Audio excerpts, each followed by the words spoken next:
के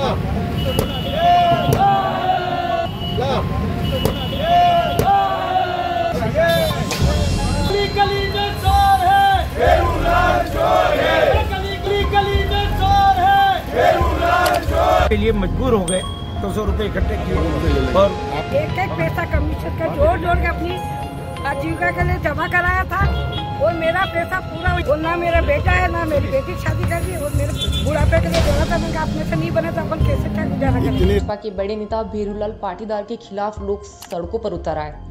नारे, तख्तियां, टूटे होर्डिंग्स, आखिर बात क्या है, चलिए जानते हैं। जावरा में 45 से ज्यादा लोग गुस्से में हैं। कहते हैं कि पाटीदार ने हमसे करीब 3 करोड़ रुपए ठग लिए हैं। कैसे?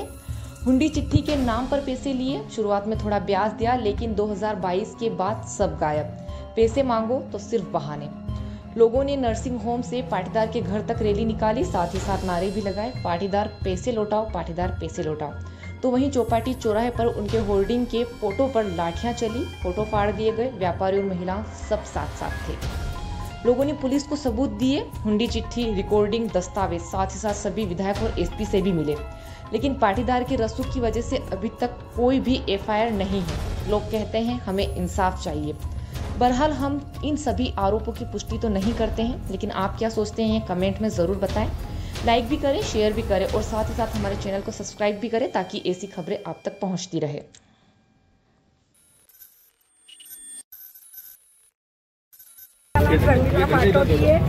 मैं पोस्ट ऑफिस की एजेंट हूँ। मैंने एक एक पैसा कमीशन का जोड़ जोड़ के अपनी आजीविका के लिए जमा कराया था और मेरा पैसा पूरा यहीं जमा हो गया और ना मेरा बेटा है ना मेरी बेटी की शादी कर दी और मेरे पति भी कुछ नहीं करते। मेरा 3 लाख रुपए थे, मैंने बुढ़ापे के लिए जोड़ा था। मैंने अपने से नहीं बने तो अपन कैसे क्या गुजारा करेंगे। इतनी राशि आपसे किस आधार पर मांगी गई थी? क्या बस ब्याज दर पे देते थे, जमा करते थे। तो कितना ब्याज देते थे ये लोग? 1%। आपके कोई माध्यम से दिया था पेमेंट आपने या इनको थ्रू दिया था? नहीं, उसके द्वारा, दलाल के द्वारा दिया था। दलाल कौन था? महेंद्र चंडालिया। कब कितना समय हुआ आपको पेमेंट दिए? 3-4 साल तो हो गए भैया। आपको बराबर समय पे पेमेंट ब्याज दे रहे थे? हाँ, पहले 2022 तक ब्याज मिला हमको। उसके बाद नहीं मिला? उसके बाद नहीं मिला। अब आगे क्या कार्रवाई करेंगे? क्या बोलते हैं अब आपसे क्या बोलते हैं? भाई अभी हमारे पास नहीं है, देंगे कुछ भी बोल देते। अब हमारे पास देना ही नहीं है कुछ भी किसी को पैसा। गरीब सारी औरतें अपनी मेहनत करके पैसा जोड़ती है। शुभ नाम आपका? मेरा प्रमीला पाटोटी। के लिए मजबूर हो गए। हम लोगों ने व्यापार के लाभ के लिए उस दलाल के माध्यम से इनको पैसे दिए थे, करीब 2.5 करोड़, 3 करोड़। और उसके बाद उन्होंने हमको लालच दे करके ये आपको मैं 12% साल का लाभ दूंगा निश्चित तौर पे, और जब चाहिए आपको राशि भी वापस दे दूंगा। आपने 4 दिन पहले एसपी से मिले थे आप? एसपी साहब ने आपको आश्वासन दिया था, मैं जो भी होगा कहा था कि जो भी में ऐसे बनेगा मैं आप लोगों के हित में, महिलाएं जहाँ की 100 रुपए रोज इकट्ठा करके और वो पैसे इकट्ठे करके और उनको लाभ के लिए कि भाई कैसे भी उनको जीविकोपार्जन चलाए। लेकिन एसपी महोदय ने हमारी पीड़ा सुनी, यथा जितना कर सकते थे एसपी महोदय ने किया, लेकिन वो ऊपर से प्रेशर लगा रहे, ऊपर से राजनीतिक प्रेशर दबाव में लगा रहा है और एसपी महोदय भी उसके आगे कुछ बोल नहीं पा रहे हैं कि भाई क्या कर सकते हैं हम। अभी तक कुल कितने आवेदन आप लोगों ने दे दिए थाने पे? करीब हमने 40 आवेदन दे चुके हैं हम लोग थाने में। बयान भी हमारे सबके हो चुके हैं थाने से और एसपी महोदय को विधिवत फॉरवर्ड हो चुका है। ये महिलाएं हैं, ये किस तरह से इन्होंने 100 रुपए इकट्ठे किए। और आपका नाम क्या है? तुरंत हुंडी चिट्ठी का व्यापार शहर में एक व्यापारिक व्यवहार के तहत होता है, जो एक निश्चित ब्याज दर से लिया जाता है। इसको स्वयं लेने वाला व्यक्ति भी जानता है कि इसका व्यवहार किस प्रकार से होता है।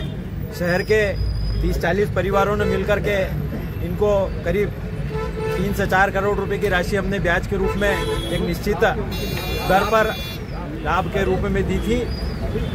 वह जब हमने अवधि पूरी होने के पश्चात उनसे पुनः मांगी तो उनके द्वारा कुछ समय हमसे मांगा गया। इस तरह यह क्रम धीरे धीरे मेरे पास अभी व्यवस्था नहीं है, जैसे ही आएंगे मैं आपको दे दूंगा। इस प्रकार की बातें करते हुए उनके साथ हमने 2-4 मीटिंगें भी करी, उनसे जो व्यवहारिक रूप में जो बातें की जा सकती थी सब करी, लेकिन एक समय के पश्चात उन्होंने वो राशि हमको देने से मना कर दिया और बोल दिया कि आपसे बिगड़े जो बिगाड़ लो, आपको मर्जी पड़े तो कोर्ट में जाओ। आपकी मर्जी पड़े जैसा व्यवहार करो, लेकिन अब ये पैसा मेरे पास देने के लिए नहीं है। चूँकि हम व्यापारी वर्ग से जुड़े हुए और छोटे परिवारों से जुड़े हुए लोग हैं, हमारी एक बड़ी राशि इनमें रुकी हुई है। हम अपना परिवार चलाने के लिए मजबूर है, हमको पैसा की राशि की ज़रूरत पड़ रही है। इसलिए हम सब लोगों ने एक दूसरे से संपर्क करते हुए इस तरह का एक मोर्चा बनाया और आज इनसे मिलने का हमने निर्णय किया। क्योंकि अब हमारा पैसा इस स्थिति में है कि यदि हमें नहीं मिलता है तो ये बाबूजी हैं, इनका पूरा परिवार इनसे मिलने वाले लाभ से जो राशि मिलती है, एक न्यूनतम राशि, उससे चलता था। मेरी बच्ची को शादी करना है, उसके लिए मैंने पैसा इकट्ठा किया हुआ था। और भी ऐसे परिवार हैं, जो कोई विडो महिलाएं हैं, कोई छोटे छोटे परिवार हैं, उनके साथ भी इस प्रकार की अपनी आजीविका के साधन होते हैं। कितने वर्ष हो गए आप लोगों के? करीब 3 वर्ष से हमको इस प्रकार की झांसा पट्टी दी जा रही है। स्वयं के द्वारा मीटिंग आयोजित की गई, उनके वीडियो भी हमारे पास उपलब्ध है, जिसमें उन्होंने ये स्वीकार किया है कि मैं आपको 2 महीने में, 4 महीने में, 6 महीने दे दूंगा। कहाँ शिकायत की है और क्या कुछ इस मामले के लिए हमने अभी थाने में आवेदन दिए हैं। उसके पहले भी हमने एक बार रिपोर्ट करी थी उनके, लेकिन राजनीतिक प्रभाव के चलते उनका कुछ नहीं बिगड़ा। अभी 3 दिन पहले हमने थाने में विधिवत शिकायत की है। आप लोग रोड पे उतरे, आपने मोर्चा खोला है, आगे क्या कुछ तैयारी आपकी? तैयारी कुछ नहीं है, बस हमारा पैसा दे दे। हमारे उनसे कोई लड़ाई नहीं है, हमारा कोई विरोध नहीं है, हम कोई लड़ाकू लोग नहीं है। हमको हमारा पैसा चाहिए। यदि हमारा पैसा हमें नहीं मिलता है तो आगे जिस प्रकार की गतिविधि करने की जरूरत पड़ेगी करेंगे। 4 दिन इनके घर के बाहर हैं, अभी तक आपसे